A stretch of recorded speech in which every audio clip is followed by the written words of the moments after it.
everyone, and welcome to episode number 219 of the Canadian Football Countdown, a proud member of the Canadian Football Podcast Network.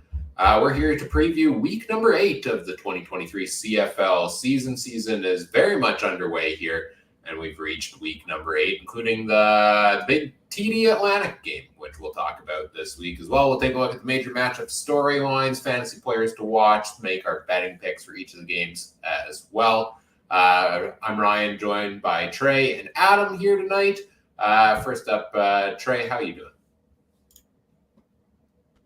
It's muted there. I usually go to Adam first. You threw me off there. I'm doing good. Doing good, guys. How are you guys doing? Well, yeah, not doing too bad. Busy fighting a wasp's nest the past couple of days, which has been an interesting experience. Maybe we'll get them eventually. I have many memories doing that. Yeah. All I know is if I get bit by one of those, I probably got about 15 minutes. Otherwise, I better find an EpiPen because it wouldn't end well for me. Well, hopefully you weren't bit by a wasp right before this then, and we have you for the whole show. Adam, how are you doing tonight?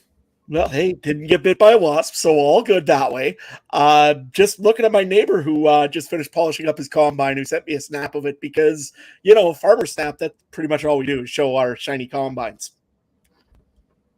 Hey, and if you want to check out those shiny combines, you can check out the farming channel in the CFC Discord community, right? It's free. It's fun. The link is in the description. We talk more than just farming. We talk a lot of football. A lot of fantasy stuff there, game chats, all that fun stuff. If you're interested, check that out.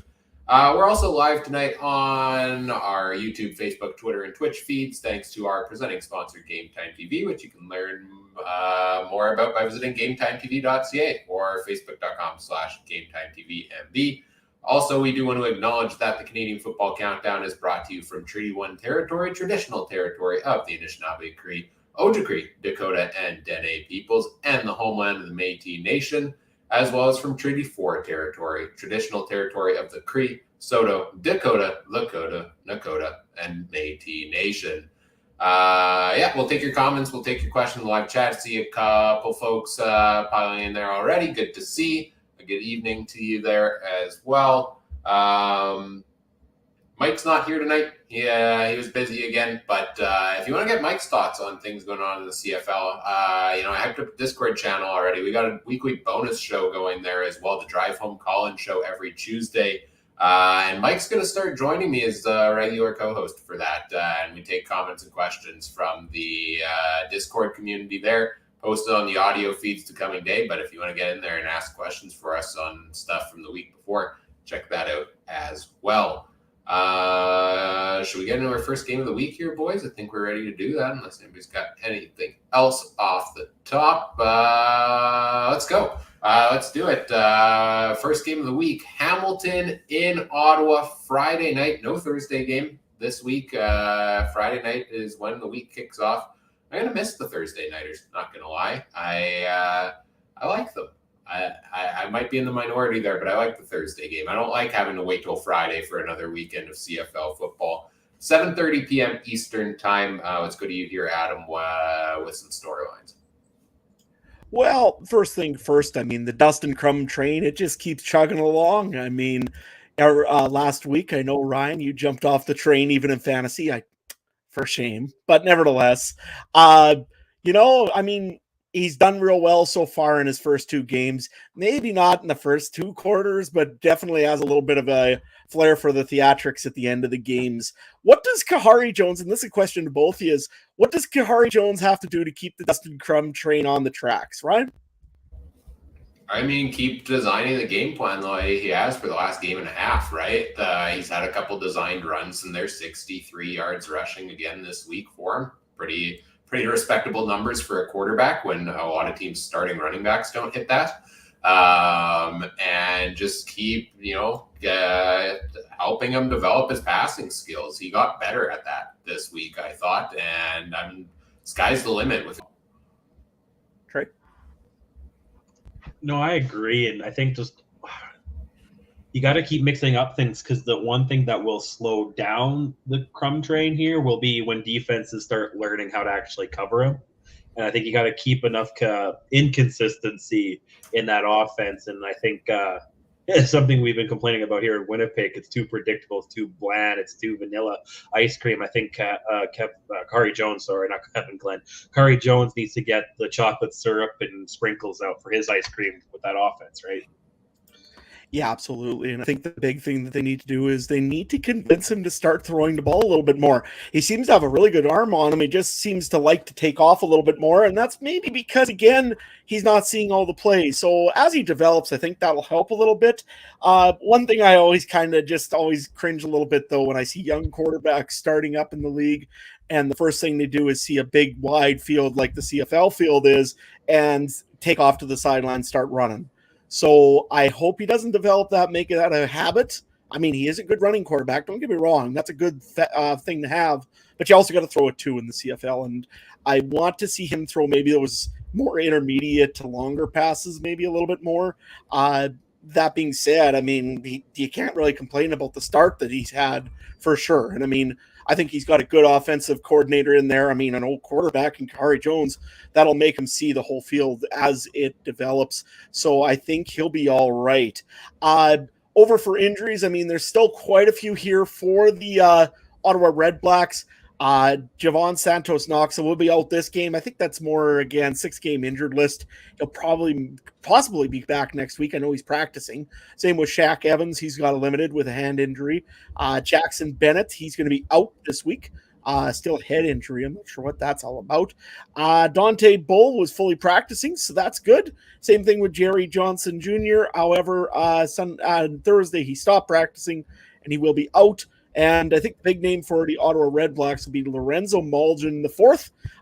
He was limited in practice this week once again. Maybe a little bit of nicks from that practice injury last week. He's questionable for this week. Looking over on the Hamilton side of the football, well, I think the big news was this week that they pulled Bo Levi Mitchell early off of the 6-game injured list. He was, I believe, if I look at the sheet, Bo Levi Mitchell didn't even make the... Oh, I'm looking at the wrong week here. Sorry, guys. Bo Levi Mitchell was practicing this week. Bo Levi, Taylor Powell, Kyle Oxley. Who gives these guys the best chance to win a game this week? Go you first, Trey. I see, if I didn't have to answer your question, I'd go with Powell. But is Bo eligible to play this week, or does he have to sit out one more? No, he is eligible to play. They took him off early. But if you're paying a guy, I'm assuming $500,000, you're going to have to play him, right? You're not going to pay. You don't want him on your bench. You don't want a fourth coach at that much. I kind of made the point in their Discord. I want to know how much is Bo coming back. Is that Bo? Is that him wanting to come back? And and I said ego, but I never meant it to be a bad way. I just meant the ego that is Bo. That is he the one wanting to come back and doing this? Is he rushing something? He's in mid-30s. He might not have many seasons left. He wants to come back. I mean, so I think Bo. I just hope Bo's not rushing it. But I would stick with Powell, but the salary cap issue, Ryan. Yeah, I mean, I'm excited to see what Powell can develop into as a quarterback. We know what Bo is as a quarterback, and we know it's not great anymore. It's on a downward slide. That being said, yeah, the contract is the thing. The prior pedigree of Bo Levi Mitchell is a thing that they're going to go back to Bo, and I understand why they're going back to Bo, and maybe they want that veteran leadership that he brings as well in there also. And I hope he turns it around. I've been real hard on him all season long, but that's not to say that I don't want him to turn it around. I'd be happy to see him return to the form that made him an MOP candidate regularly, and it is the reason he's one of the best quarterbacks of the past decade. I don't think he's that anymore, but I think probably right now, since we haven't seen enough from Powell, I'd say, yeah, he's probably your best bet. Yeah, I'll say Taylor Powell still is the guy that should be starting this game, just because you don't know how nicked up. He was limited in 2 games two practices this week. Then he played fully today, I suppose. But Bo Levi Mitchell, if he's 100%, probably should be in, but I don't think he's 100%. From what I've all heard, he's probably about that 80, 85% healthy, and he wants to go. I mean, he's a competitor. Give him credit. He wants to fight for his guys. Good for you. That being said, I think Taylor Powell still is 100%. He's ready to go. He's been reading the playbooks. He's been on the first team offense. However, if he falters really quickly, if he throws a quick interception at the beginning, yeah, throw Bo Levi in. You got him there. You may as well use him. But I think Bo Levi would be more of a factor coming off of the bench this week than starting this game for the Hamilton Tiger Cats. Now that I actually grabbed the right sheet instead of reading the one from last week, I'll give you the injury report for both teams. Shaq Evans fully practiced this week, so he may go. Same thing with Javon Santos-Knox. Ottawa really is looking healthy all of a sudden. Dante Bull's fully healthy. Gary Johnson Jr. is fully healthy. Damon Webb is questionable this week, a little bit of a shoulder injury. Braylon Addison is limited. He will be out this week. Just keep an eye on that. Same thing with Devon Smith. He's got a hamstring injury. Keep an eye on those two guys. They may not be on there for very long, especially with the release today of Saquon or something like that. Sorry. I remember there was a guy released today by the Ottawa Redblacks because of probably a returning player, which I'm guessing this week would be Shaq Evans. I know who you're talking about. Savon Scarver. Scarver. Yeah, I think he started kind of falling a little bit out of favor. He dropped a big deep ball a couple weeks ago against Winnipeg and kind of ended up in a backup role, and now he's released with those other guys coming back. Yeah. So, like I say, they shouldn't have an issue, though.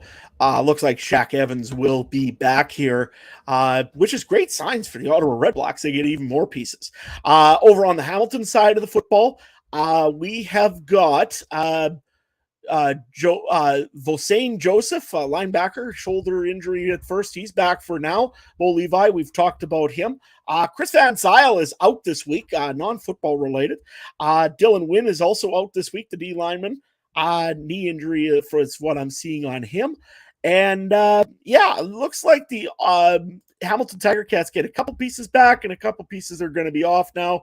Wilcox will take over for Davis. Jagara Davis, we should mention about him. He was traded this week. We'll talk about where he may fit in later on here with his new team, the Calgary Stampeders. You don't see a 6th-round pick playing right now because obviously he's not drafted. So makes sense. That being said, guys, I guess we'll move on to fantasy. What are you looking at here, Ryan, fantasy-wise for these teams besides, everybody's favorite quarterback in Ottawa? Yeah, well, we'll start with the Ottawa side. There's two names that really jump out to me there. First one is obviously Dustin Crum. It's criminal that he's only $7,500 still at this point because I don't think there's a better fantasy option out there than Crum right now at his price.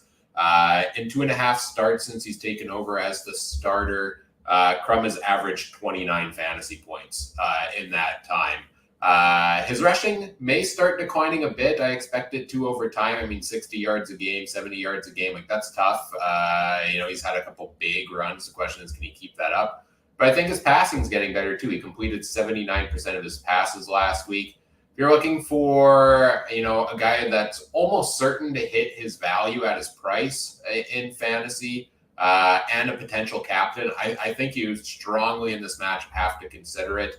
I've updated some of my fantasy charting here as well with my spreadsheets to now include kind of favorable matchups at different positions. And the Ticats give up an average of 20 points per game to starting quarterbacks, which is worst in the CFL. So I think it's a dream matchup there for Dustin Crum. And if you're going to take Dustin Crum, why not stack him with Nate Bahar at wide receiver for $9,500? In his last 2 games, Bahar has had 24 targets, 18 catches, and 168 yards. He's also had a couple 2-point converts, a touchdown in there. Crum's looking his way in clutch moments late in the game, and he's becoming a force to be reckoned with, and it's still fairly cheap for the production he's given. And plus, if Ottawa's going to continue this trend, you get an extra quarter almost of football from him because they seem to be playing overtime games on the regular now. So those are the two guys from Ottawa I like. I'll give you a name from Hamilton here yet too, but I want to go to you guys in between here from both sides of the ball for each of you. Any who's the big name that stands out to you? Anybody you got in your lineup? I got one little bit of a strange one compared to what you got. I mean, I got Dustin Crum. He's still my guy. He's going to go into the Hall of Fame one day. But nevertheless, I've also got Jalen Acklin in this game, actually. $8,000. He's been a reasonably good, solid player for the Ottawa Redblacks so far this year. So I'm going to go with Jalen Acklin as well, just because I think he's not a bad price and he should give me my points. Trey? I got running back Ante Milanovic Litre. 2 touchdowns last week. I really liked the little bit I did watch the last week's game. He came up big. He was in Edmonton last year, right? A guy that I actually thought Edmonton should keep and help build around with whatever quarterback they decide to go. Ends up in Ottawa, so I kind of like what he has. And I do have, as of now, I almost said Victor Crumb. That's Harry Potter. Crumb on my quarterback list. As nerdy as I'm going to sound, Crum was actually one of the guys in the Quidditch World Cup. That's what I said. I almost said Victor Crumb. That's why Victor, yeah. Bulgarian seeker, if you want to go really nerdy there. Yeah, I watched those movies. I actually did. Lucky guy took Hermione on a date, man. Rare occasion that I understand movie references. It's great. Over on the Hamilton side, one name I will throw out there.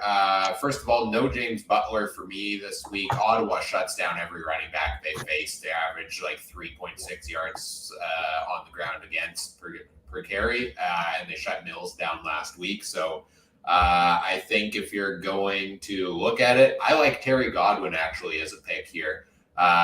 For wide receiver this week. I was originally thinking Tim White is due for a bounce back. He's had 2 awful games in his last 3, including 0 catches last week. But when you look at the favorable matchups here, I think Godwin might be the guy to go to here. He's a bit high in price, but in 3 of his last 4 games, he's put over 10 points on the board. Last week, he had 9 targets, 103 yards. He was kind of the go-to receiver for the Ticats in that one.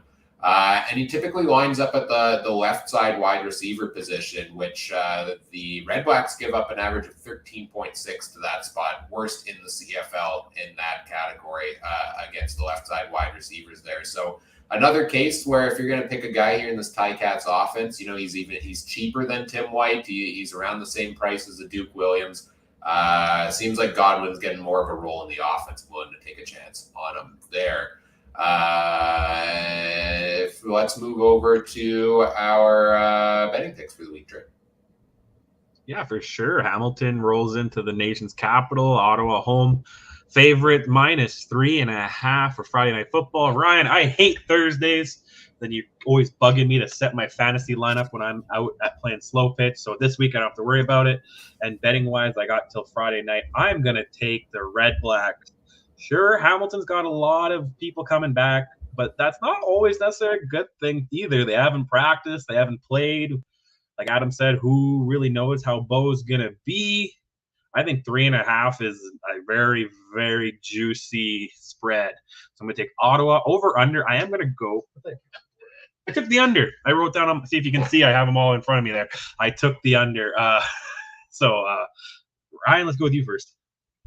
Yeah, first of all, I think this is the first time that Ottawa's probably been a favorite to win a game in quite some time, right? I mean, maybe a matchup here or there with Edmonton, but it's nice to see. They're the most exciting team in the CFL to me. They're must-watch football, and I think we're going to watch them win 3 straight games at home. I'm taking the Redblacks to win this one as well. I believe in what Dustin Crum is doing right now. I believe in Kahari Jones and that offense in general, and their run defense, I think, is real darn good there too for Ottawa. So I'll take the Redblacks to cover this -3.5, and you know what? I'll take the over because if we're banking on, and it's probably not fair to bank on overtime for a 3rd week in a row, but had a couple of more points in that category. I don't know. The offense seems to be rolling for this team. Yeah, I can see Hamilton putting some points on the board on them a bit as well. So I'll take the over. I'm going to take the Ottawa Red Blacks as well. I hate to do it 3 times in a row, but I mean, Ottawa's good right now. They've been healthy. They're getting way healthier. They get a big piece back in Shaq Evans. They're likely to get some more pieces over on the defense back, like Javon Santos Knox. It's a very tough thing to not pick the Ottawa Red Blacks in this one, and I'm going to pick the Red Blacks because I'm sorry, FM fan. Bo Levi's done. Will he just go away already? I'm sorry, but it's just not going to work out well for you, Hamilton. And I hate to see what the results of this is going to be. So give me Ottawa, and for the over-under, oh, man. I think I'm going to take the under on this one here. I think Ottawa's going to score quite a few, but I think Hamilton, I don't know. It's going to be ugly, especially with that defense getting healthy in Ottawa. Real quick, I forgot to do our recap too, because you guys had good weeks last week. You guys both went 4-0 on the spread, so congratulations there, guys. You guys went 3-1 on the over/under. I went 3-1 on the spread. My over/under has been toilet noise. But yeah, overall, I'm still leading the record in the spread at 16-11. You guys are tied at 15-12. Mike, who seems to decide not to send his picks in, has a better percentage than all of us at 10-6.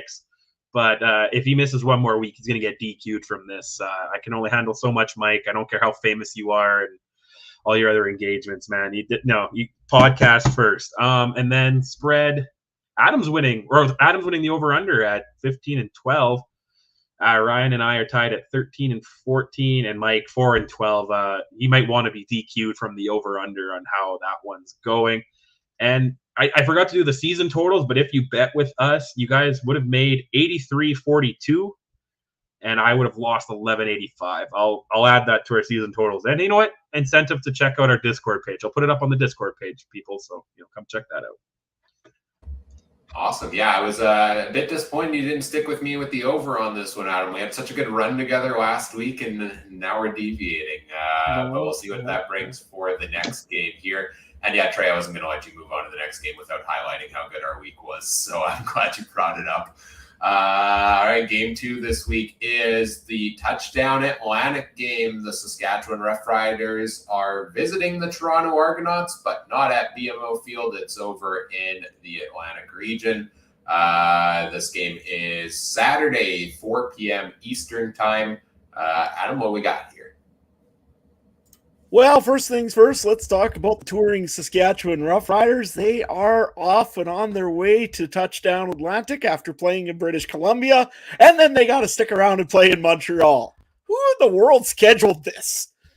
Anyways, nevertheless, they're going to get some receiving help to take with them over to Toronto, as Braden Lenius and Jake Weineke will both be back this week.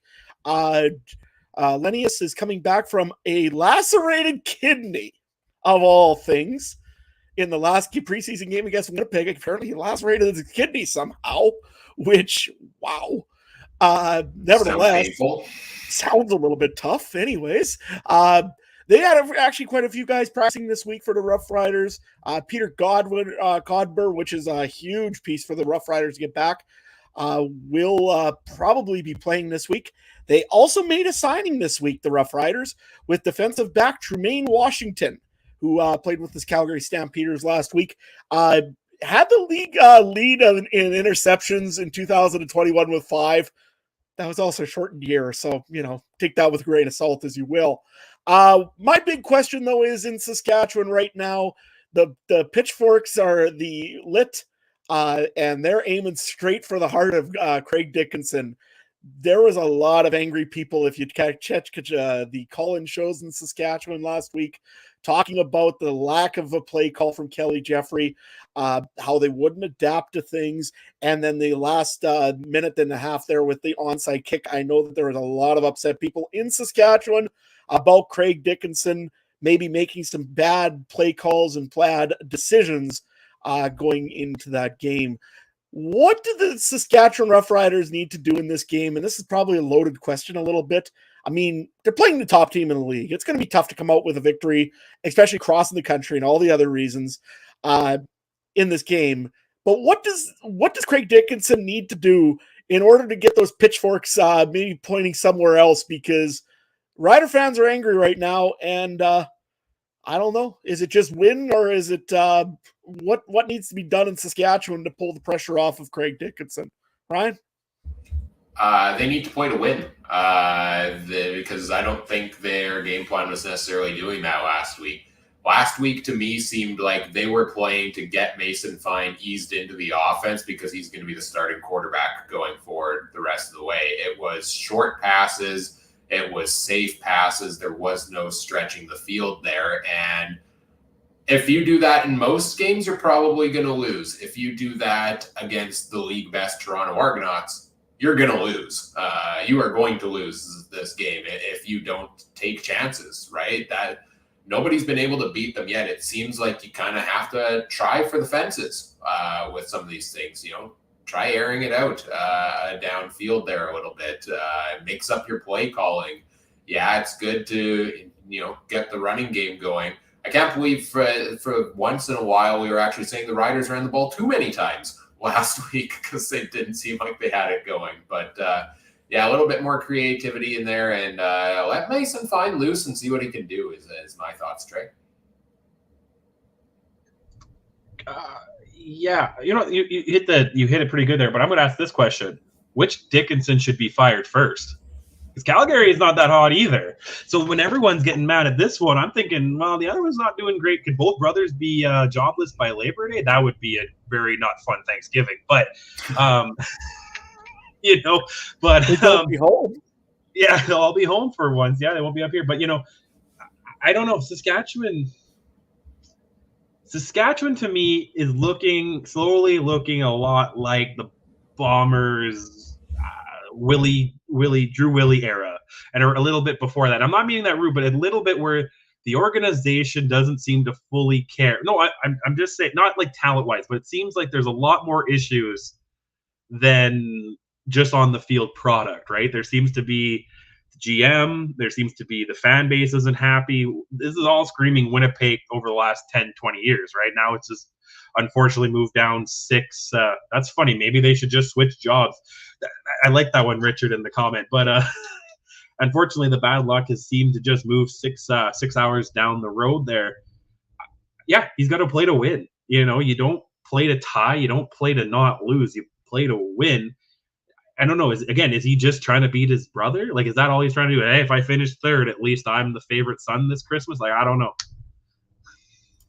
Yeah, you know what? I looked at this, and I think actually what the Saskatchewan Roughriders need to do is be a little more consistent on all sides of the ball, not just the offensive side of the ball. Last week, finally, the defensive line woke up, and Demarius Christmas finally had a holiday-worthy show last week against the BC Lions.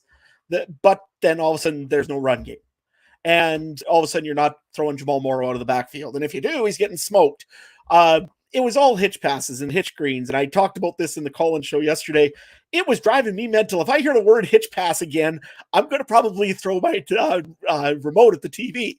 So it has not been fun to be a Saskatchewan Roughrider fan. And as much as I'm going making the ooh face, like the oof mode face or whatever it is from that guy with the laundry thing where it says oof level. Well, yeah, that's what it's like in Saskatchewan sometimes right now. And that's probably a pretty good way of describing it as the Drew Willie era in Winnipeg, because it's not been fun to be a Rough Rider fan. There's been the odd moments where you have these odd breakouts, and it's great. All I know is we better not get Joe Mack, otherwise I'm going to really, really have some probably therapy sessions to go through. That being said, you know what? I think Craig Dickinson's got the pressure on him now until this team either wins some games or he gets let go. I'm sorry, it's got to be that way with him right now because there's just nowhere else to go. So I'm just going to do the Rough Rider injury list just so everybody's kind of on pace of what's going on there. Jake Weineke, we did say it will be back fully this week. Same thing also with Peter Godber. Rodney Clemens, the defensive back, has got an ankle injury again. That's why Tremaine Washington's coming in. Tevin Jones, he was fully practicing later on this week. He was ill. He'll be fine. Mitch Picton will probably be out. Head injury, I can see there. But also they got Linus back to fill in for him. Micah Johnson was limited, actually, for the wrist injury this today. Colin Kelly did not practice foot injury. I think that's more of a veteran thing. I think he'll be fine. And the only other one is Kendall Watson. They could say rib injury. It's because they're getting guys back. That's really what's going on there. I guess I got to ask the same old question as we have to ask every season when we have one of these touchdown Atlantic games. Most times they're always sold out and the fans are all having fun and eating lobster rolls and singing good old maritime songs and everything else. When are we ever going to get our own touchdown Atlantic schooner team, Ryan? Hang on, let me look up the quote Randy Ambrosi gives you every single year and give it to you. No, I'm not going to search for that because it's the same. It's the same empty promise every single year. I don't know what 10th team or stats working. What do we get first? Trey, what's your guess? My guess is probably the 10th team. Yeah, well, between that, I was going to say Grand Theft Auto 7 will come out before the 10th. I skipped 6. 6 is going to be another 2 or 3 years, another 10 years of 7 before the schooners come. It should be, I don't know. I thought I saw something again. I don't know what's real or not. I thought I saw some 3-down thing or somebody was really pushing. But I don't know what's true and what's just, water cooler rumors anymore. So, I don't know. But is the game sold out? Yeah, I think it's very close. If it is, where is it exactly? Oh, that's a good question. That's a good. I don't think it's the same place last year, is it? The Wolfsville or whatever. Yeah, Wolfsville. No. All I know is they got lobster rolls, and I want lobster roll. St. Mary's University. Lobster. I know it's not real, but I'll take it. Yeah, Trey, you're right. St. Mary's University. Yeah, St. Mary's. Okay. Yeah. So I mean, and I get why, because Toronto's the one team probably willing to give up a home game, and Saskatchewan probably would be the biggest away draw. But if they do this again next year, please have at least one different team, if not both different teams too. Like, could you imagine? I know this is a little apples and oranges, but could you imagine every year in London they sent the same team in the NFL, the same two? Like, you know what I mean? The people in England are gonna be like, "What the hell is this?" And I'm sure to some degree the people out there are going to be like, I'm tired of seeing the Argos and the Rough Riders. So, but I mean, let's get it going. And you know what? I mean, Toronto's been there how many times? It was versus the Ticats. It was versus the Alouettes. It's been versus the Riders 2 times. They're the Jacksonville Jaguars who always go to London, right? So it's the same thing, right? And now the NFL made it. Every 4 years you're going on a neutral site game pretty much, and the CFL should do that too. So fair enough, but switch the teams. I mean, that's what I mean. Yeah, every 3. Well, if you do a 1 game or 2 games a year, every 2 or 3 years you have to do one, and you go from there. Even if the Bombers just played in Brandon or wherever a new nice decent stadium, not Brandon, but you know what I mean, somewhere where there's a stadium that holds 20,000, even if it's not Winnipeg, go do it. And same with Saskatchewan, same with BC, then whatever, but we'll see. Yeah, well, I mean, let's face it, it'd be nice to see them even do that a little bit and move around to different places and locales other than just Atlantic Canada. I mean, you can do an elaborate. Why not do one in Yellowknife? I would love to see that. I mean, anywhere you could play a football game. I mean, it'd be great and fun to watch, and I'm sure there'd be lots of people that would love to watch it in different places, and it makes it unique. And I mean, don't get me wrong, Touchdown Atlantic's fun. I mean, everybody enjoys going out there again, going and having their lobster rolls and having their dancing and singing the song "Heave Away" all day long, or referring to it in their social media references, Saskatchewan. Nevertheless, I think that, you know what, it's about time. If they ain't getting a team, go somewhere else for a little bit. Let's change it up a little bit. CFL, come on. You got to at least test out. Like, I see a lot of people say Quebec. You see a lot of people say BC. You got to test it out at least, right? You know what I mean? If you can't get it going in Halifax, I don't think any of those other markets will work. But like I said, throw one in Saskatoon, throw one in Quebec, throw one in somewhere. Preseason games that don't give you the biggest draws. Didn't they play one in Fort McMurray a few years ago and stuff? And you don't need preseason game, you don't need the world's most perfect stadium. You can get by on a college one or something, right? Like, high school one. Yeah. I mean, the NHL played on Lake Louise or around there. I'm sure the CFL can figure something out in the middle of nowhere. But Yeah. No, anyway, exactly. And I Toronto think that maybe hopefully, I'm just hoping they get a 10th team in Atlantic Canada and be done with it. That would be the best bet. But again, who knows when that'll ever happen. In the meantime, well, let's talk about the Toronto Argonauts. I mean, they've been perfect so far. Their offense has been great. Chad Kelly's been stellar. Trey's making us all look bad in fantasy. I mean, everything just is working well for the Toronto Argonauts this year, including their defense. But if you're Toronto and you're looking within yourself, is there one piece and one chink of the armor that possibly Saskatchewan, or as me and Trey would know about it, the exhaust port on a Death Star? Is there one little piece that could possibly the Argonauts or the Saskatchewan Roughriders could exploit on the Argonauts right now? Trey, we'll go with you first. The size of a swamp rat back on my home planet, right? Just 4x4. Absolutely. Feel the force, Luke. Yeah, I don't know. I had the privilege of watching them play live, and they look, at first, the first week, they said it just looked like with Toronto beating up on a Hamilton team that's not quite there. But week after week after week, they've, and I know they played a couple less games, but they're tied for the least points given up against Montreal, who also has 2 less games. But you know what I mean? Their defense is playing pretty good. Their offense is unreal. Chad Kelly, Swag Kelly, man, just give him the keys to the city. He can't be any worse of a mayor than Rob Ford was, right? So, or that Chris Sky guy that was running for election there when I was out there. So, I mean, this kid can play on the Bombers, man. I'll trade for him today. I'll give him Caleros and Scheifele. Can we give him Scheifele for Swag Kelly? I'll do that. I'm sure the Leafs could use another center. I just think they're right now they're unstoppable. They're going to go 18-0. Probably not, because they're going to get so far ahead that Chad Kelly's going to go to Hawaii for a few weeks in October and not worry about it. Or maybe he'll just have some time off and do some other stuff, right? He's got some free time. You never know.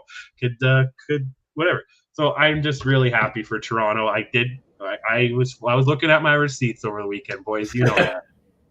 So you're thinking overconfidence will be Toronto Argonauts will be the downfall of the Toronto Argonauts. That's probably the first thing, but honestly, I hate playing into this because I'm not too much of a karma mystical kind of guy. But if something's going to go 100% right for a guy, it's going to be Pinball Clemens, right? He's a guy that is pretty universally loved. I even hear Cat fans talk about him in positive light. If a team's going to go 18-0, it's going to be Pinball Clemens' team, right?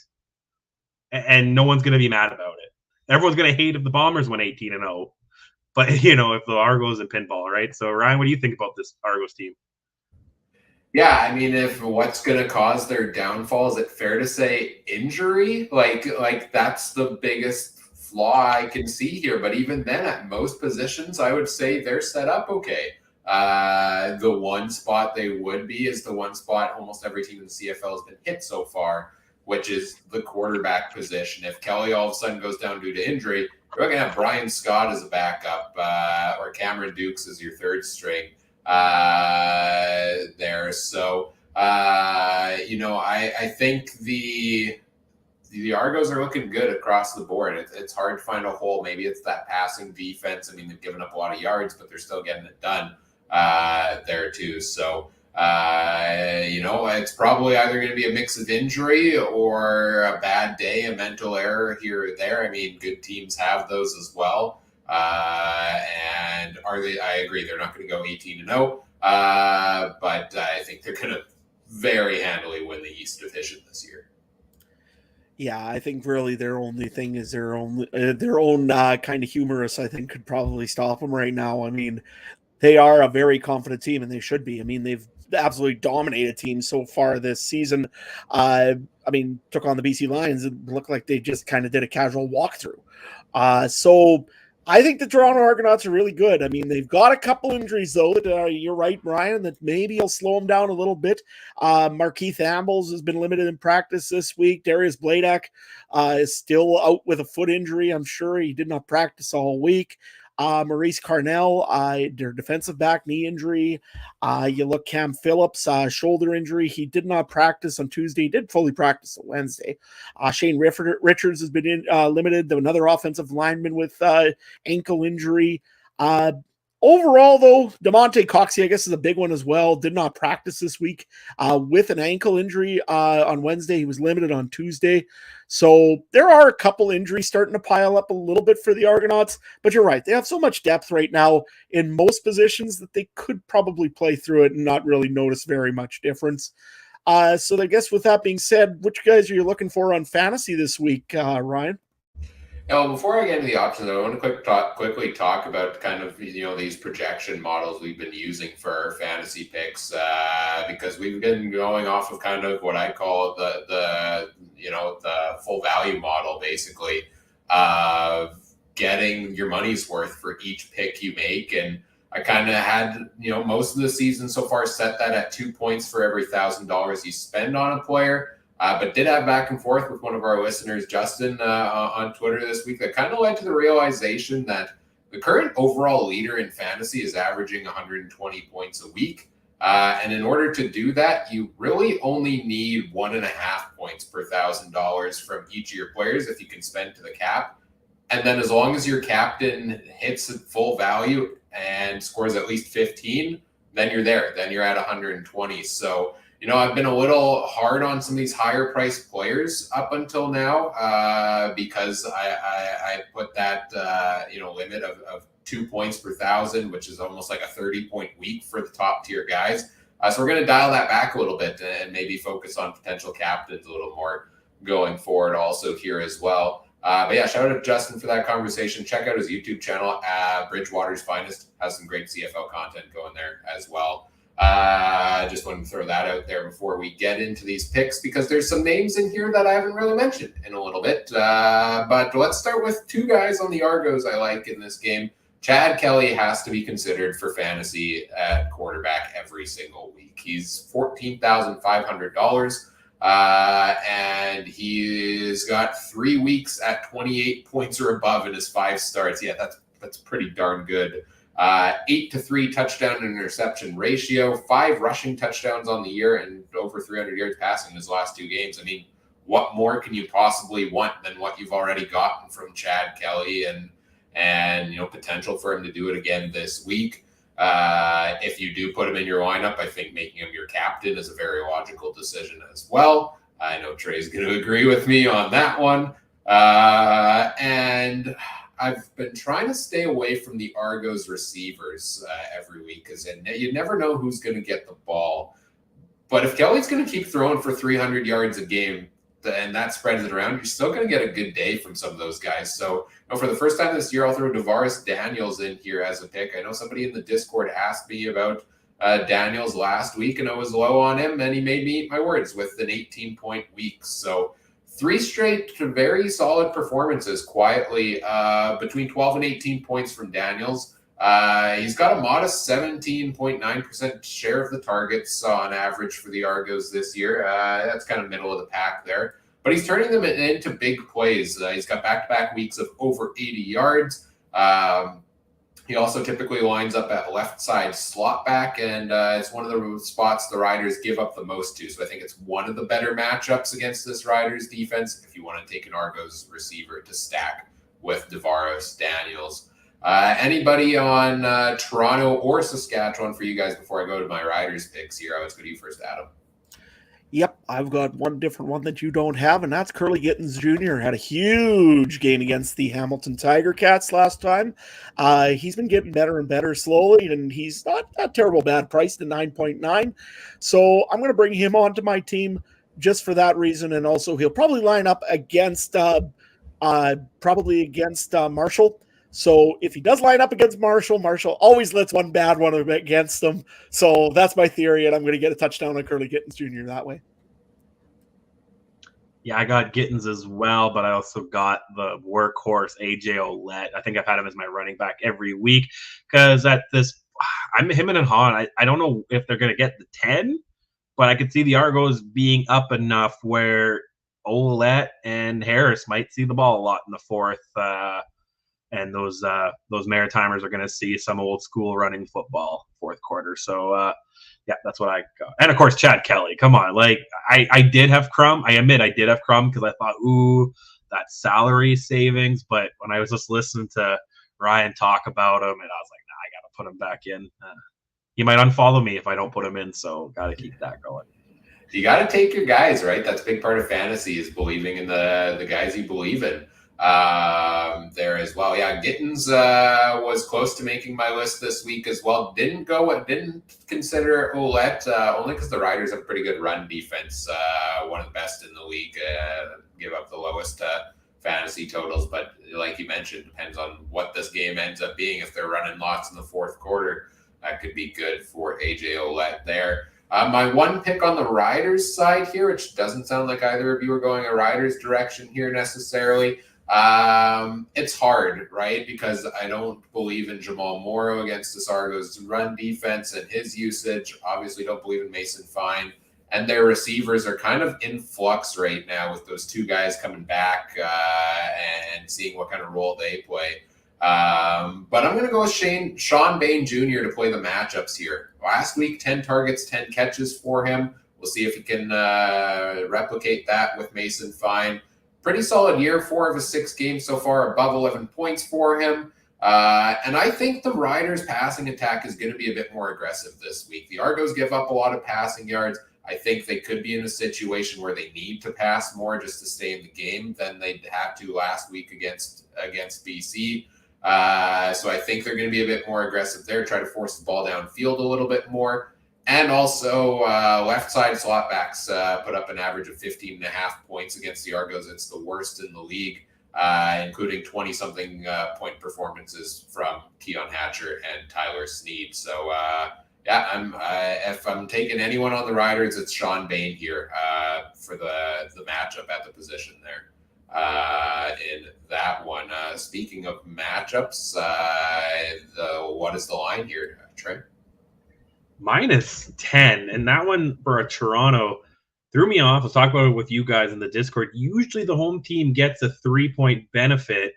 So that's saying if this game was in BM, I'm assuming they're looking at this one as a neutral site game, which puts it at -13 if it was at BMO, which I think that I know that's a crazy line. So I wonder if this is registered as a Toronto home game. But I went back. I took the over 47.5. I'll get that one out of the way.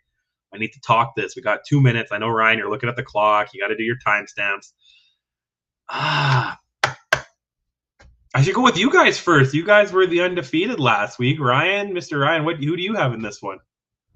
I'm going to take the Argos at -10. I still think they're the best team in the CFL, and they're going to keep proving it. I'll probably get it wrong one of these days when they do falter, but until they do, I think I got to ride with the Argos at -10 here, especially with the offensive game plan the Riders did call last week. Over under 47.5. I'll take the under on this one. I could see this one being a little bit more low scoring. Adam, you're going to ruin it for me and take Saskatchewan, and then I'm going to have to be the tiebreaker. Actually, I just switched to hat just to try to mess with you. No, I'm going to take the Argonauts because I'm honestly, Saskatchewan has to cross the country. They usually don't do well with traveling lately, it seems. Last time they went out there, they got indigestion up to stomach and diarrhea all at the same time. You know what? I don't think things are fine in Saskatchewan. So I don't know, but I think that the Argonauts are going to get over 10 on this one here. And yes, that puts the fine counter up to 11.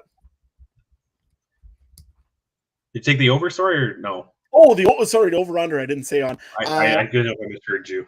Yeah, I'm going to go with the under on this one too, just because the Riders, I do not have no faith in their playbook. I just, you know what? I've lost faith in it just from last week.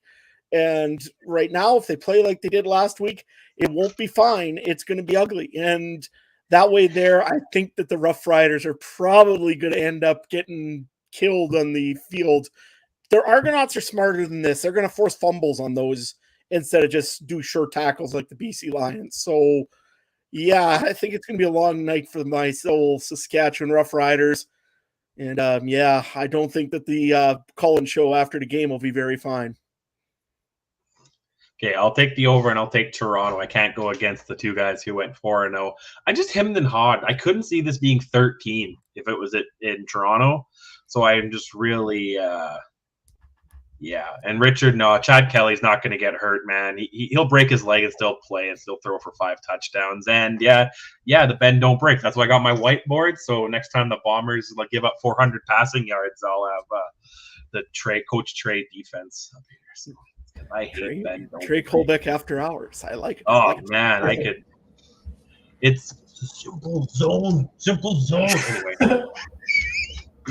All right, let's move on to our third game of the week here. We've got the BC Lions in Edmonton. Saturday, the second game of the doubleheader here, Saturday, 7 p.m. Eastern time. Storylines, Adam? Well, I think we know what one storyline has to be. And I mean, I'm getting sick of talking about it, Edmonton. If you guys would win a game, I wouldn't have to mention it ever again. But that's got to be the streak. I mean, what else do we do on this one here? Besides that, we have to talk about it. I mean, 20 games, it'll make them the longest home losing streak in any professional sport in North America. It'll give them that distinct dishonor, I guess. I don't know what else you call it. It ain't an honor, that's for sure. Edmonton made a change a little bit also this week. Maurice French was released from his contract. As per Chris Jones, he didn't block enough.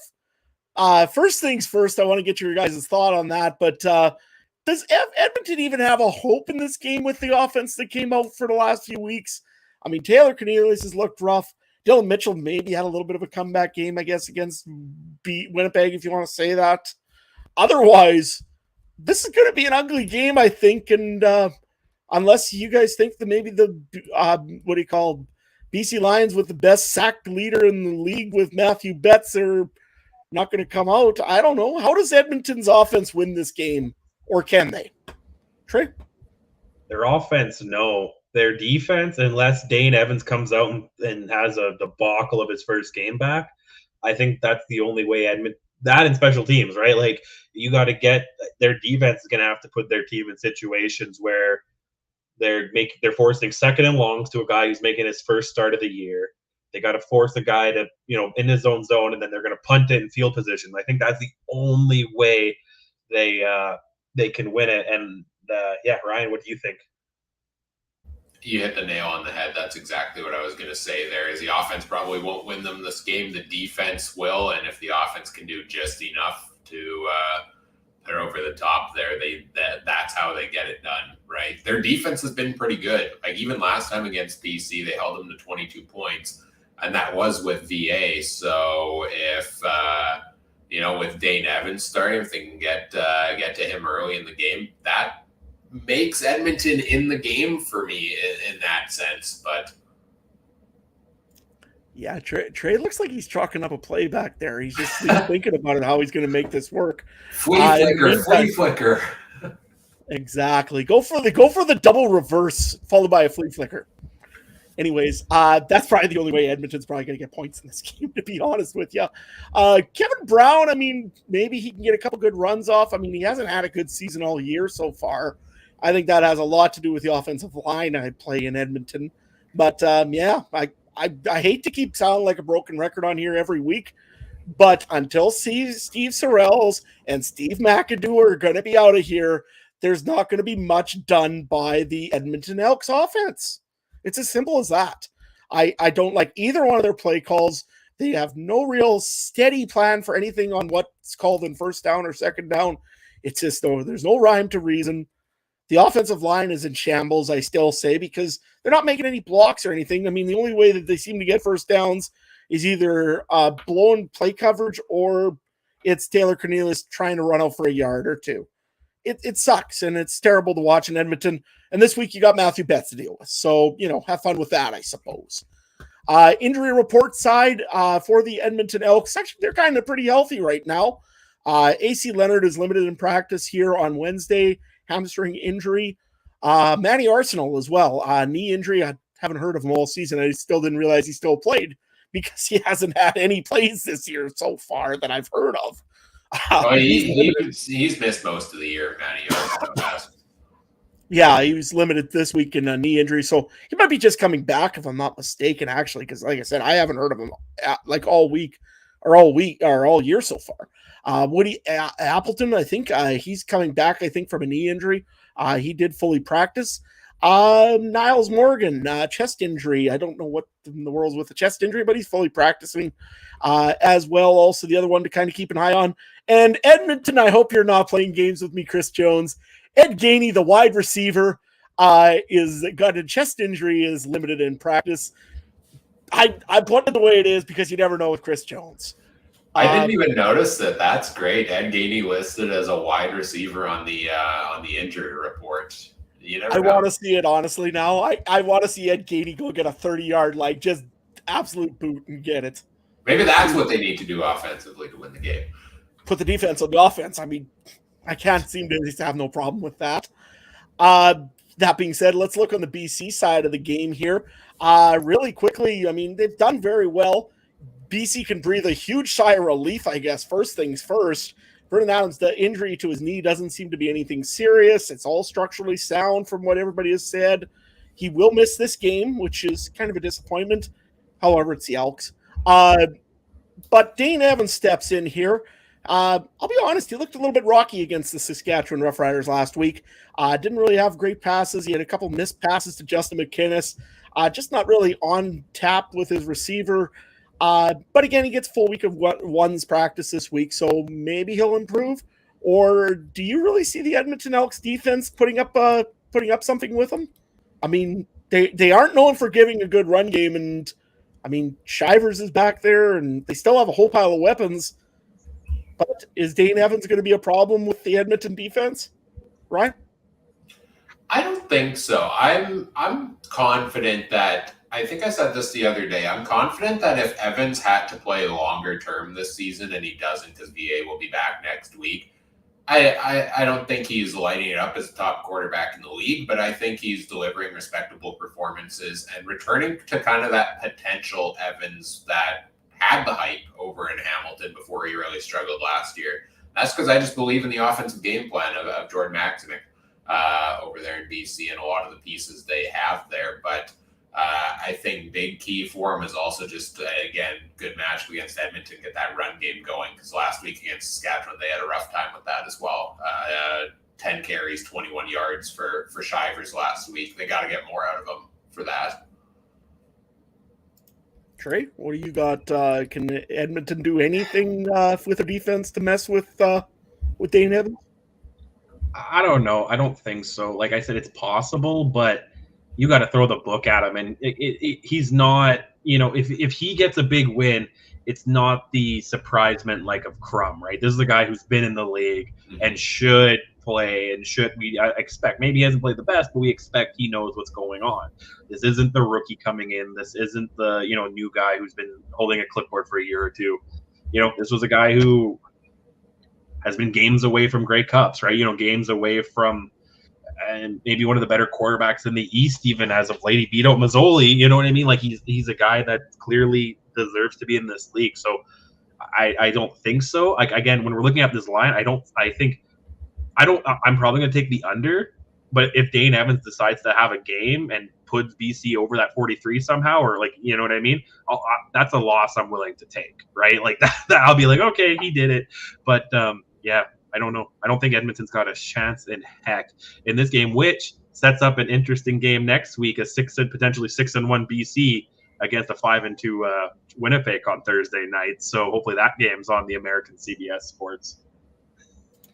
Absolutely. I'm just hoping that this Lions Elk game isn't on there because, that might not be the best representative for our game.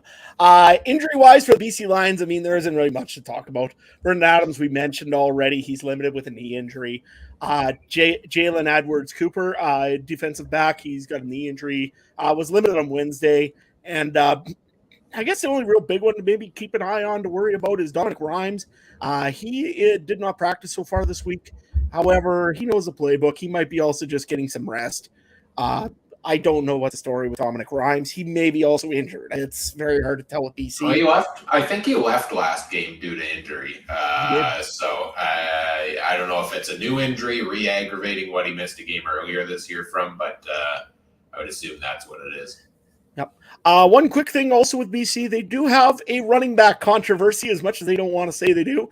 Taquan Mizzle is healthy. He's a healthy scratch so far this week. He's been fully practicing, though, and Sean Shivers has been fully practicing, obviously. So who do you go with right now, guys? And quickly on this one here, Shivers or Mizzle? Trey?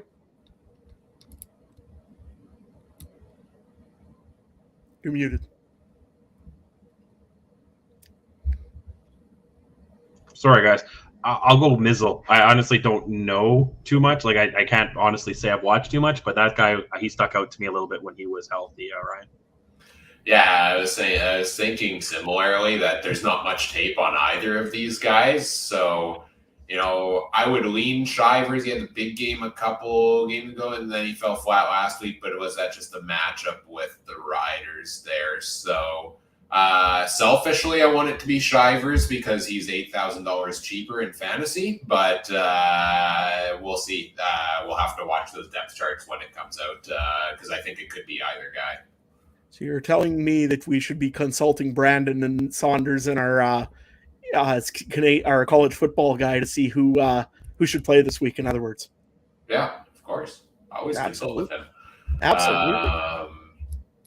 Yeah, should we get into fantasy picks here for this game and start off? We'll just start off with Sean Shivers there. If he is listed as the starter on the depth chart, I think he's a good play. $5,500. Edmonton gives up an average of 16.9 fantasy points to starting running backs per game. It's the worst in the league, and if you can get that much out of Sean Shivers, you're having a pretty darn good day at the running back position. Down week last week against them, but I think that was just a tough matchup and a switch in the game plan maybe halfway through with VA going down, or I guess early in the game probably. But yeah, make sure you watch the depth chart. If Mizzle is playing and Shivers is out, obviously he comes out of the fantasy players to watch list for this week. A couple other guys for BC I like. I do like Keon Hatcher, especially if Dom Rhymes isn't playing, because that means more targets to go around. $10,700 for Hatcher. I'll throw him in here, I think, for the third week in a row. Target numbers have gone down a bit the last 3 weeks, week after week, which is a bit of a concern for me. But I think he's still a top-tier receiver at a decent price for his level of play. Scored at least 11 points in each of his 3 games this year. And at his current value, you're kind of looking for around 16 plus. And I think he's a guy that can deliver that on almost any given week. Even though, when the Elks are surprisingly holding opposing wide receivers and slot backs to low totals in fantasy so far this year. Their defense has been pretty good against those. But I think Hatcher's a guy that could blow it wide open. And I think this is the first defense I've mentioned so far today. I'll throw in the BC Lions defense at $11,000. It's a perfect storm where they've put up double digits in every game but 2 this year, and teams facing the Elks have put up double digits in all but 2 weeks this year. So this is a team that shut Edmonton out in week 2, and I think could have another really good day here. Adam talked about Matthew Betts' sack totals already a little bit there as well. Got one name for you on the Edmonton side as well, but we'll go to you guys here in between. BC, Edmonton, anybody that interests you? Trey, let's start with you. Just BC defense. That's all I got right now. I think that could be a lot. Attempt to put them as my captain. There's going to be a many points. I don't think you can. I don't think they let you put a defense as your captain. That's lame. No, you're right. That's lame. That's fine. Kelly hasn't lost the C yet. Adam, what do you got? Yeah, well, mine is crumbs, so you know what. Nevertheless, BC defense for me. I got Sean Shivers because I think he's going to play this week, especially if they're listing off Mizzle. It's a healthy scratch, unless they all of a sudden change something, which is possible as well. And the other guy I got to just switch it up from Jalen Acklin. I'm going to probably put Keon Hatcher on my list because I didn't realize that Dominic Rhymes was injured. And he hasn't practiced for 2 games. So I'm going to take a chance that he doesn't practice and he isn't going to play because it's Edmonton and they don't need him. And you know what? Keon Hatcher has got 17, 24, and something odd points. Every time he plays, he gets over 10 points. That's pretty good for me. So let me go with Keon Hatcher.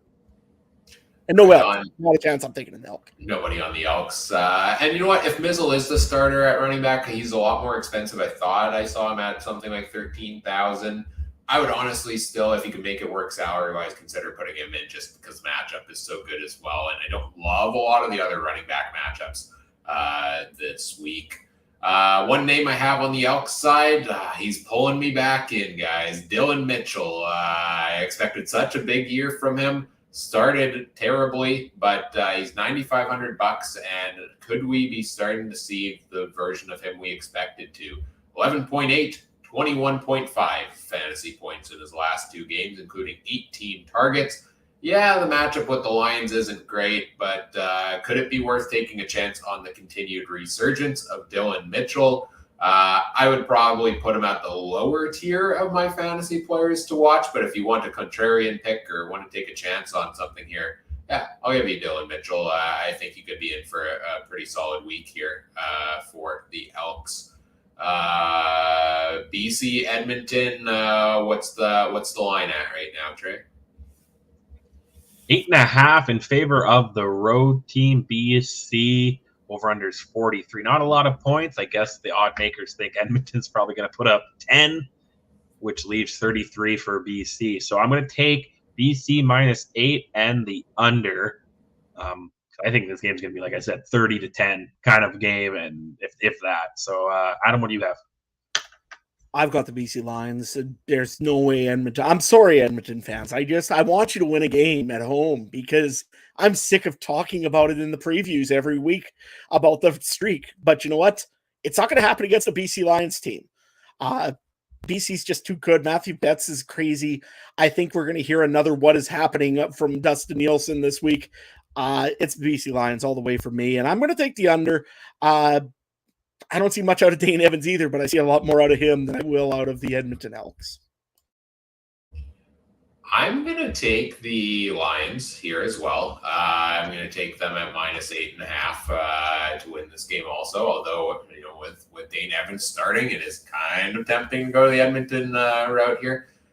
But I think I'm going to take the over because 43 is just, it's such a low total to me. I have a really hard time when it's that low taking the under on a game, especially the Elks are great in garbage time. And if they get to garbage time down a couple of scores, they're going to put a couple points on the board there, most likely too. So I think it'll be close. I could very well see myself being wrong here, but I'll take a chance on the over. Nice, guys. Sweet. Let's move on. All right, next game up. Well, final game of the week is a Sunday matchup, I believe, between the Calgary Stampeders and the Montreal Alouettes. Sunday, 7 p.m. Eastern time. Adam, what are we looking at? Well, first things first, I want to just throw this by you guys, and I know you mentioned it a little bit earlier, Trey, was about the Dickinsons and about, maybe both of them might be joining the family home for Thanksgiving this year, and it's not because the teams don't play. I think this has been one of the most inconsistent years for the Calgary Stampeders, to be honest with you. Do you agree, and why? Trey? Sorry, I missed the question. What was that? It's been the most inconsistent year for the Stampeders. I'm just throwing that out there. Do you agree with me, and why? Oh, 100% agree with you. And I'm going to say it's if we want to say that they were the Patriots as of late with Bo and the dynasty they've built, well, guess what? Their Tom Brady left, and their Belichick is kind of coaching like Belichick is in the States, right? Like it's every great thing has to come to an end, right? I don't think Mayor's the guy. I think he was the best available. I don't think they, I think he was probably better than Bo, but I mean, that's not hard. So I just think that they have a lot of rebuilding to do. Doesn't help that their fan base is, I don't want to say losing faith, but definitely they're definitely a fan base that I'm worrying about. And I don't know, they're kind of in that same boat with Saskatchewan. I feel like there's just a lot more issues than on the field. There's some things that need to be addressed off the field. New stadium is one, but I don't know how much that would actually help. And I'm not saying get rid of management, but just little tweaks in management and coaching not necessarily saying it's Dickinson, but something needs. Is he the GM too right now? Right, and Huffnagel is just president. See, I get why they do that if that's the salary cap thing, but I hate that. I think you need to have two guys kind of doing the jobs because you need someone to say, hey, your coaching sucks, but you also need a coach to tell a GM, well, you're giving me crap players. You need the both sides. If you have one guy doing that and you Jerry Jones it too much, and you have one guy saying, oh, everything I'm doing is perfect. And maybe Huffnagel's that guy, but I don't know how much other responsibilities he has too, Ryan. Yeah, and I think the Dickinson coaching situation could play into that. I thought I heard on one of the TSN broadcasts that they're now calling offensive plays by committee.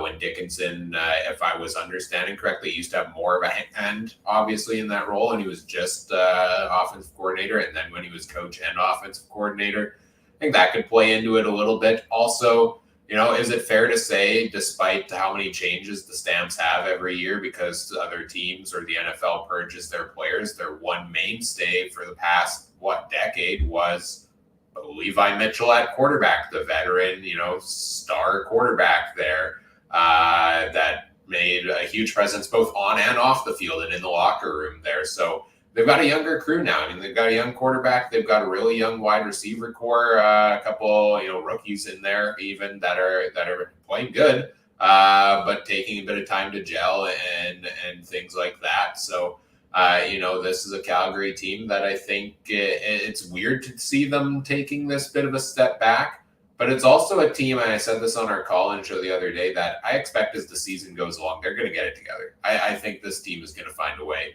to get it together as the season goes along. I'm less concerned about them at their record, honestly, than a team like Saskatchewan. So to answer Trey's question from earlier, I would probably say Craig Dickinson more likely to be fired than Dave Dickinson because they've just had too much success over the years. Like it wouldn't make sense to me at this point. Yeah, no, I agree with you. I just don't think that Dave Dickinson will really get fired, but the inconsistency is there. And I think you're right. We heard about that coaching by committee thing. And I mean, when you got a young quarterback like Jake Mayer in there, it would be nice to just have one guy talking in his ear instead of maybe the committee saying, hey, we should do this or we should do this. And also Mark Mueller says something. And then all of a sudden Dave Dickinson says something and then somebody else says something. It just doesn't work very well if you're doing all that in Calgary. So I think one voice might help him a lot. And again, you're right. It's the fact that they're got a new quarterback in the house. And last year they had Bo Levi still there, at least being a kind of a calming water. If they needed him, they know he was there for them. This year here, they've gone through a lot of injuries in running back. They've gone through their injuries in wide receiver. I mean, like I say, the Stampeders aren't the same team as they used to be on that side of things, and that always affects consistency. So I think that the Stamps will be okay. They're going to get some more guys back eventually here, including Cole Tucker. He didn't practice this week, although he might be close. James Vaughters, he got injured last week. They are worried that is a torn pec, and that's a season-ending injury for him. So they made a trade this week. Ryan, do you want to just talk about the trade real quick? Yeah, they bring back Garrett Davis, former Stamp. They trade a late-round pick for him, and you know what? Sorry for every other team in the West, or maybe teams out east if crossovers in play. I guess Calgary's going back to the Grey Cup because Davis has been there 6 straight times. But I don't know. He'll probably get a starting role here with Vaughters being out, but it sounded like he fell out of favor in Hamilton. Like he was a healthy scratch last game against the Argos. And that's not the Garrett Davis we've been used to. So I think he's a good fit for the injury role for them, probably a necessity, and hopefully he can get back to the level of play we expect him to. Trey, you've got a fun fact for us. Well, not really a fun fact, but just something I stumbled across. Neither team from Alberta has a home win yet this year. Fun fact for you. They're 0-6 combined. So, because I was looking into that when it came to the betting, because Calgary's 2-1 on the road and Montreal's 1-2 at home. So I was kind of looking at some of those stats for betting, and then I see this 0-3. That's not McMahon that we know, right? Like that's not something we know. Commonwealth, again, that's something that's turned into, unfortunately. But yeah, that's just kind of interesting fact, I thought, looking into this one. A couple more things that are kind of interesting that I see over on the injury report for the Calgary Stampeders. Kadeem Carey was limited with a toe injury. Yeah, he's not playing. I think he's going back on the 6-game injured list, if you ask me. But hey, never know. Could happen. I mean, Dedrick Mills has been serviceable and decent enough for the Calgary Stampeders. Hasn't had 2 games now. I think he's been kind of a little bit down and out, but he'll maybe pick it up here against the Alouettes. Never know. Brandon Dozier, hip injury, did not practice. Trey Robertson did not practice. Nick States, I think he's coming back off the 6th game. He was fully participating in practice with a head injury. Yeah, that's about what I've got there for the Stampeders. Over on the Montreal Alouettes sideline, they've been doing some different things as well. They made a big acquisition this week and also released one guy. Nick Usher will be out for the Montreal Alouettes. He was released to bring in the sack leading from last year and also Defensive Player of the Year from last year for the West Division. That would be Sean Lemon, who gets one more bingo card away from, or one more bingo stamp away from making the Kevin Glenn tour. He's on his 8th team. First things first, just for the fun of it, guys. Wrong answers only. What was Sean Lemon doing during this little bit of an off time? Trey? Don't know. Lemonade stand. You beat me to it. I just thought of that. Okay, well, but seriously, guys, what do you think this does for the Alouettes on their, I guess, really on their pass rush? I think it's a huge signing. What do you guys think? I'm going to say it's on line with what I said Toronto did last year in bringing in Harris and Banks. You're not necessarily bringing in a guy that you honestly expect to become the sack leader again. He could very easily, but you don't expect that. What you have is a guy that November when you're in Toronto, let's say Toronto or Ottawa, and you need a guy to come up with a sack. You need a guy to give your defense a pep talk. You need that guy in the locker room saying, yeah, keep playing. That's that guy to me, and yes, he's going to come across with the stats and everything else he has, but he's that veteran guy, like you said, 8 of the 9 teams, bunch of teams. I didn't even know he played for Winnipeg. He didn't. He was on the practice roster. Oh, okay, see, that's where we go here. But you know what I mean? A guy that's been around. It's hard. It's hard to find that. The CFL is a league where you got some guys now for 2-3 years max, and a guy who's been around, it's a valuable asset. So. Good on him, Ryan. Yeah, I really wonder how much of his decision, because, first of all, my initial thought is it's about dang time somebody called Sean Lemon and brought him in. We're 8 weeks into the season. This is the Defensive Player of the Year out west, the sack leader, as you just mentioned, Adam. It's about time. I know he's up there in age, but BC should have never cut him. They cut him to bring in Jonathan Kongbo, who then they had to trade over to Hamilton. And I don't know why it took this long for somebody to pick him up. Nick Usher is a pretty decent piece to let go to make room for him there too. But yeah, I think Lemon is a force to be reckoned with that they're still bringing in. But I really wonder, how many teams called them and how much completing the bingo card actually just played into his decision. It probably didn't, but I like to think that he just blocked phone calls from every team besides Montreal or Hamilton, and then kept calling them daily till one of them finally gave in. I think actually probably Montreal was on him pretty hard and probably pretty heavy because, he kind of sacks quarterbacks, and Cody Fajardo has been sacked completely and totally every game. So to me, I think that might have maybe made a factor into Montreal signing him because, hey, if he's on the same team, it's pretty hard to sack Fajardo. Although, it's possible. You never know. That being said, I wanted to talk a little bit quickly about Cody Fajardo. He's still having that issue with getting sacked or at least getting pressured or getting hit awful lot of times so far this season. Is this becoming a trend with Cody Fajardo maybe?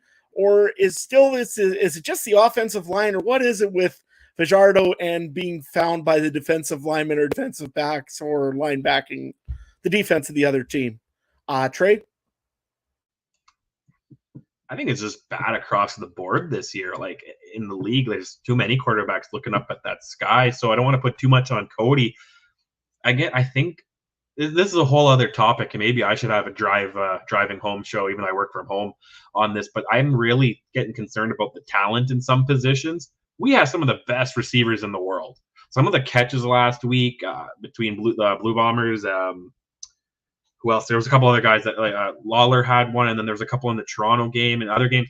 Some of the most fantastic, talented guys. We had that one guy who doesn't even play in the league that did the backflip while bench pressing, right? We have all these guys, talented players. Quarterback and offensive line, I think, are really struggling right now. And it's a bad combination. I just think that, is it just the big field? It's harder to read, maybe, because I feel like we have way more interceptions in this league, ratio-wise, compared to the NFL, and we seem to have way more sacks too. So is it just the lack of protection? Is it that it takes longer to read out there? Like, there's something going on, and I don't think Cody is the quickest reader in the world either of defenses. He needs to get that ball out of there quicker, but his O-line needs to give him at least 2 Mississippis, right, Ryan? Yeah, I mean, we go back earlier when we were talking about, I think it was when we were talking about Dustin Crum, right? That young quarterback just takes any opportunity to try to run to the sideline, right? And scramble and pick up yardage.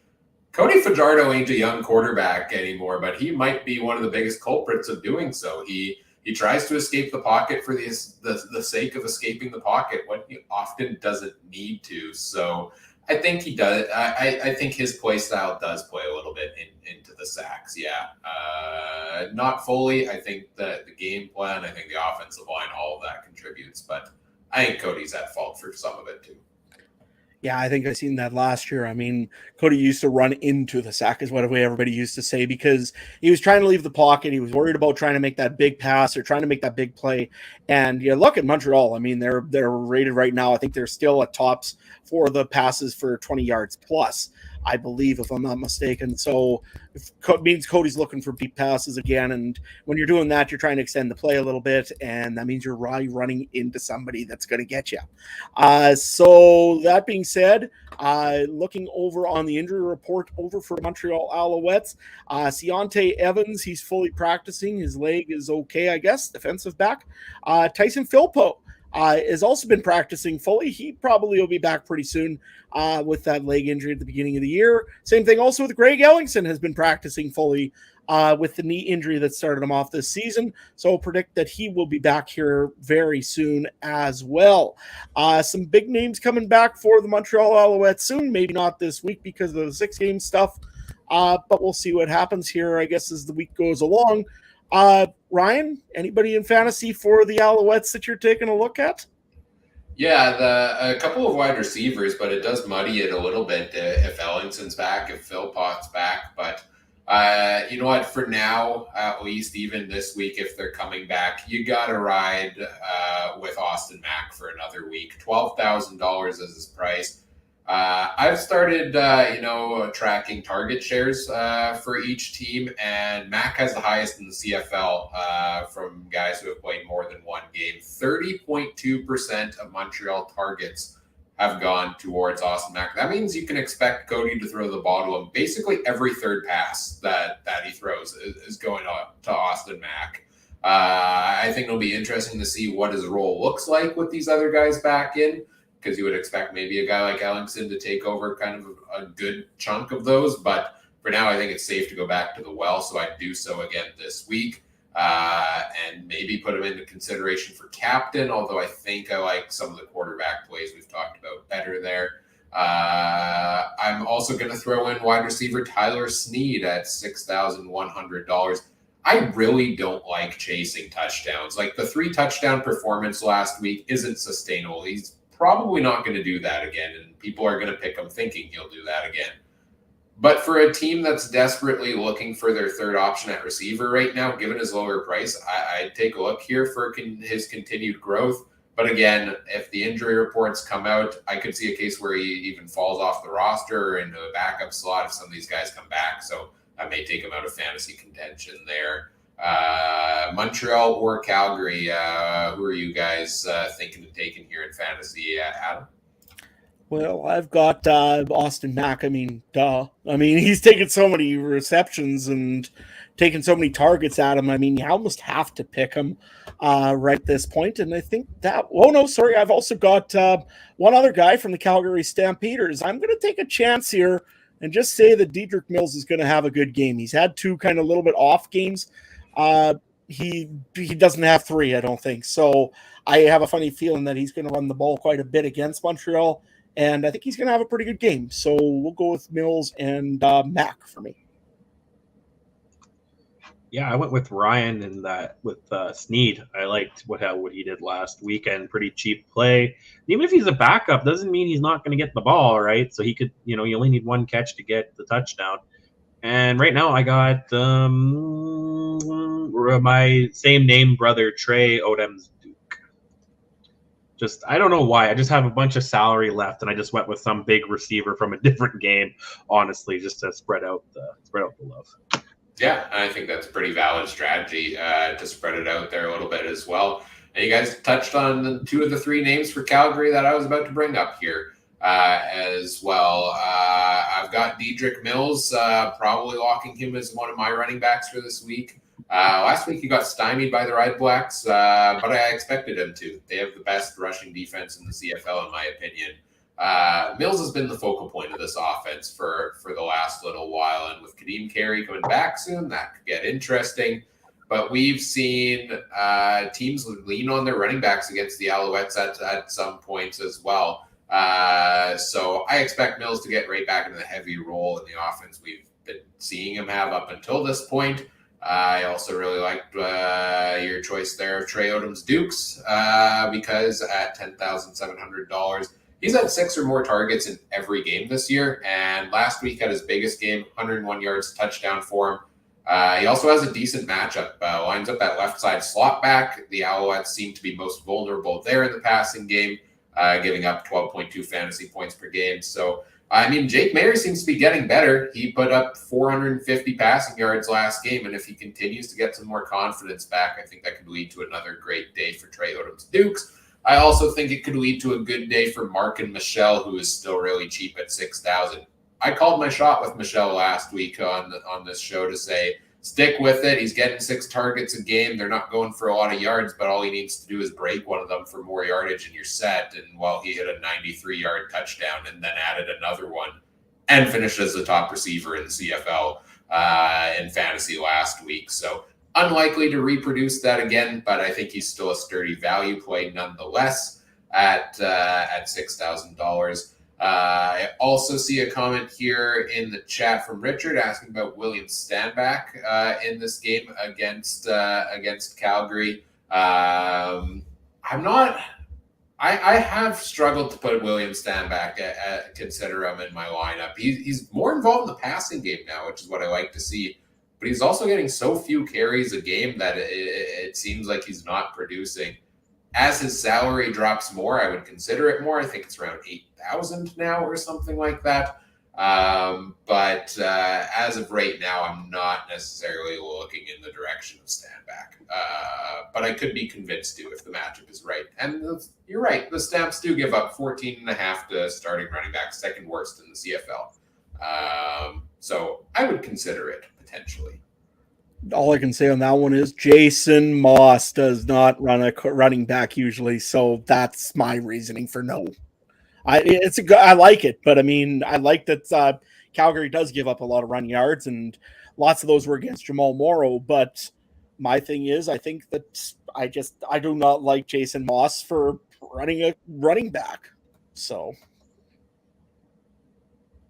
Yeah, that's my struggle as well. I haven't looked at it so far this week, whether it changed from his last game, but I guess they were on the bye. I think before last week, he was averaging under 8 carries a game in his last 3. So, yes, give Stanback more volume, and I'll consider putting him in the lineup. We'll consider which teams we're taking in our betting picks here as well, right, Trey? Yeah, this one I went back and forth on probably 10 times just in the last hour and a half, boys. The over-under, I'm under. I'm going under the 47.5. I don't expect this to be a shootout by any means. Gunslinger Bo is not there anymore. And, yeah, I think both quarterbacks, Fajardo and Mayer, are going to be staring at the blue sky a lot. This one, like I said, I like looking at little stats here, and Calgary has a better record on the road, 2-1, and going into Montreal here, who is 1-1 at home. Battle for the crossover right here spot. I'm going to go Calgary plus 2.5. This one might change. I might activate our an hour before kickoff rule or whatever on this one, but let's go with Ryan. Oh, geez. I haven't even thought about this game yet in terms of these picks, to be honest, because I could go either way on this one. I could see either case where whichever team makes the last mistake or loses in this one. So I think it's going to be close. Because I don't feel strongly either way, and I think it's going to be that close, I think I'm going to go with Calgary on the road in this one as well. Again, I think Mayer looked pretty darn good last week. I think they've just had a couple mistakes that they can clean up, and I think they could get the job done. So I'll take the Stamps at the plus 2.5 here. Looking at opponent point totals per game as well here. I think I'm going to take the over on this one as well. I think this game could be a little bit higher in the scoring category, like late upper 20s for each team. Seems like Calgary's had a couple like that lately, and I think Montreal's got some offensive firepower as well. Adam? I've been debating this one here because I know that Calgary's probably going to pull in there on Saturday night. They're probably going to go and have some fun in Montreal because most times any team who gets to go to Montreal, they go and have some fun. It's a 7:00 game at night on a Sunday, I believe, if I'm not mistaken. I don't like that for Calgary because of the travel and because of the time zone difference. I'm going to go with the Montreal Alouettes in this one, just for the fun of it to change it up. I think Fajardo will have a pretty good game. I think Jake Mayer has done a little bit better now lately, but Cody Fajardo, I think, needs to have a good game again. The Air Horns are going to get to Jake Mayer. And I'm going to go with the Alouettes. Over under, I'm going to go with the over because I think both of these teams can really light it up when they get going. So, yeah, that's what I'm going to go with, the over and Montreal. I know you took Montreal, but quick question for both guys. Are you still having that mindset about Calgary, though? You know what I mean? They're not going to lose twice to an Eastern team. That's what's in my head. I'm thinking of Calgary of old a little bit. I got that little bit it does in my head a bit there, yeah. Little bit, but not much for me. My thing is I'm looking at it like Calgary's going on Saturday night to Montreal, and, like most teams have always said, they all go and they all enjoy the Montreal trip. So that's not a good sign. And this is a young team in Calgary, and I think that could maybe play to the negative to them on that part. And the other thing is, I think the Montreal, if they have Ellingson back and they also have Philpot back, that's a big thing for Montreal. So if they've got those two guys back, definitely I'm picking Montreal in this one. Nope, I get you. I just, like I said, this Calgary to me is always a team that they're not out. They're never out. Labor Day on, they could come back, and I just can't see them losing to an Eastern team twice in a row. That's just so mind-boggling to me. Unless it's in the Grey Cup, but you know what I mean? It's just mind-boggling to me. So. Sorry, Trey. This is the year that the horse is going down. I think so too. I'm like, as that the inner Blue Bomber fan of me wants that as impartial, unbiased co-host of a podcast. I still have that Calgary in my head. Like I said, looking at the Patriots, it's hard for me to think they're going to be the fourth team in that division, right? And that's kind of when I look at Calgary, it's really hard for me to see that they haven't won a game at home. That's mind-boggling to me, And could you imagine who do you have above the Patriots? I mean, obviously Buffalo, obviously the Jets, but who else? The Dolphins? Yeah. Are you kidding me? Tua and Hill and Waddle, man. That team's unreal.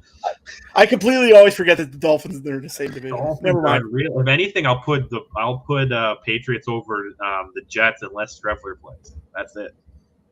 No problem. What is that, a 74 truck in that, Ryan? But anyway, we got to go. It's ready by the time Little Coop Jr. is going to be up any minute now, and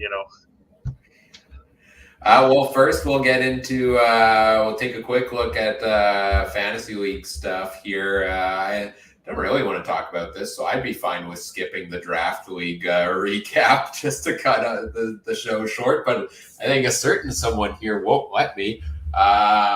More quarterback chaos for me as I benched Dustin Crum this week, started VA for that matchup with the Riders. He goes down due to injury. I get 0.4 from my quarterback.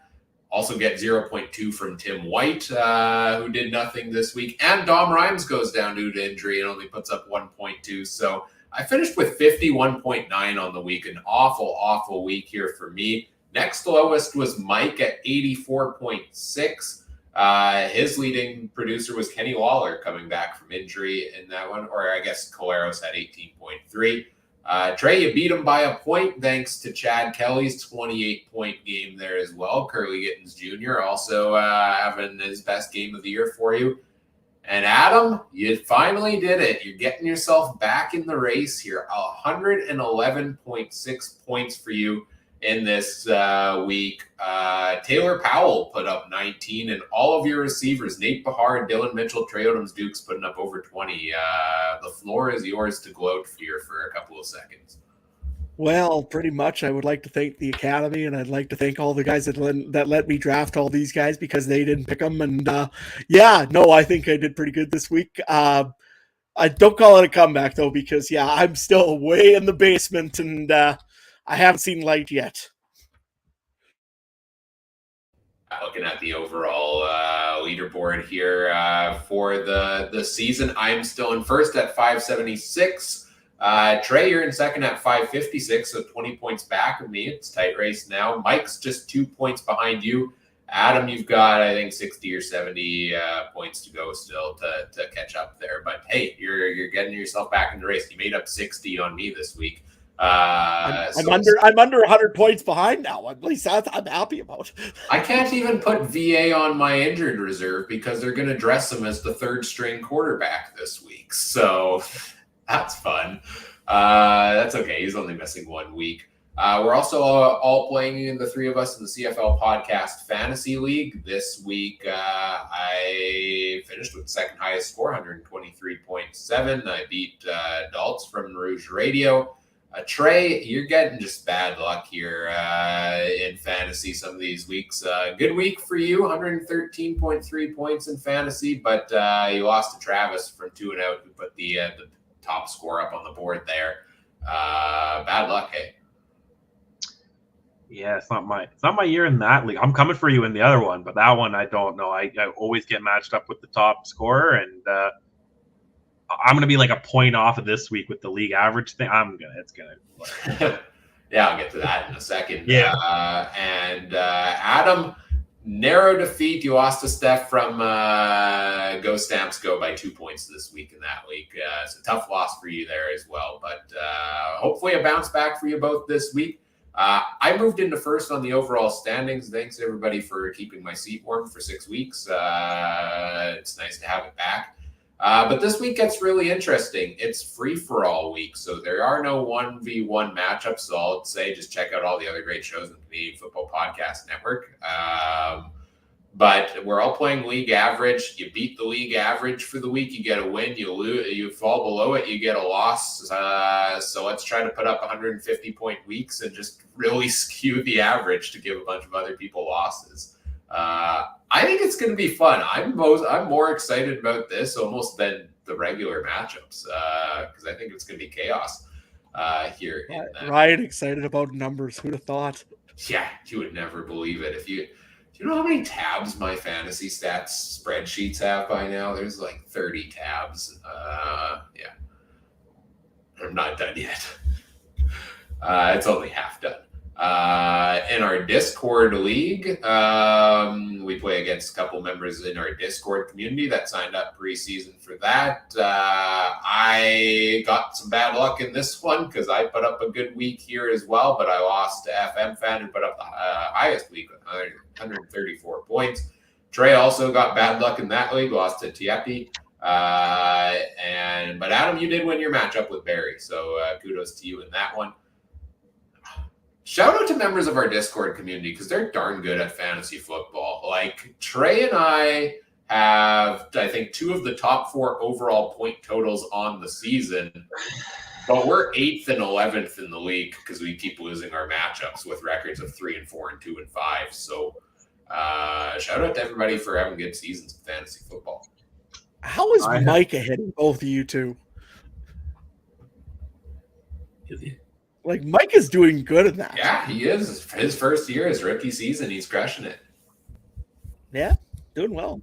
Yeah, kudos to him. I have the ability to boot people out of the Discord, and I'm petty enough to use it.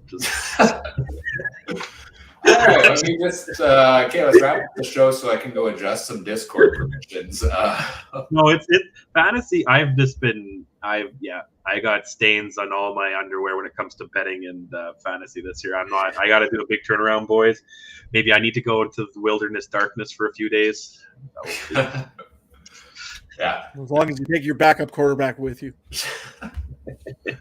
Mike did lose to Brandon Sanders by 0.2 points this week, so Mike got some bad luck this week, and the stat corrections didn't save it either. Matchups this week, Adam, you've got Larry, I've got Sandwiches, Mike's got Teppy, Trey, you've got Barry. Good luck to everybody in Discord League this week, and thanks for tuning in and joining us playing fantasy alongside us there as well. All right, let's get into wrapping things up here on the show. I got to find the slides here. I'll try to multitask and do that while I talk. That should go well. We'll be back again next week, same time, same place, most likely, pretty sure, to preview week number 9 in the CFL is what we've got planned, and we'll do all the same fun things we do now.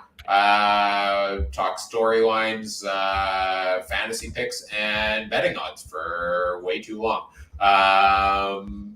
And yeah, so you can check that out next week. Subscribe in all the podcast feeds and such for that as well. If you want to follow us on social media, you can do so.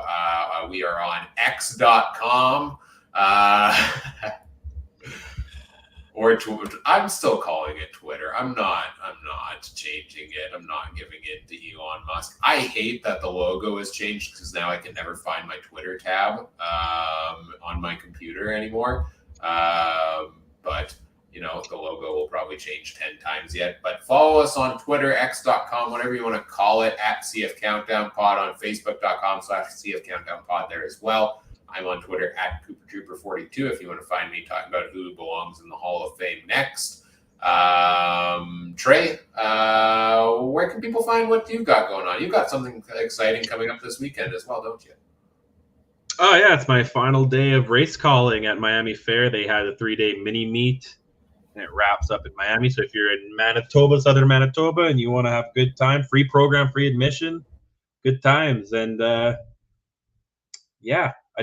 did something big of me. I'm gonna let the new guy call a couple of races, so we'll see how that goes.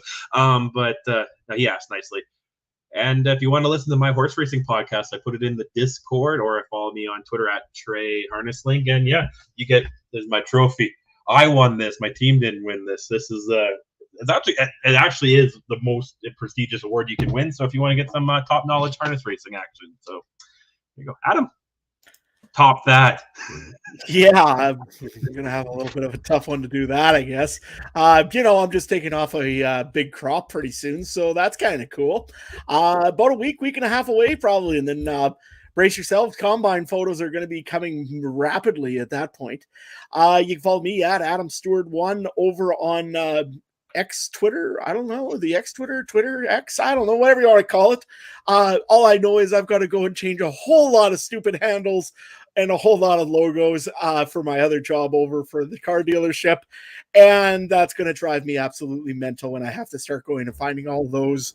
You might as well wait. I mean, Elon's changed the logo 3 times already since he rebranded it. So, but you can buy it off fonts.com for $20 if you want. Oh, wow. In that case, watch me waste $20 over at Adam Stewart 1.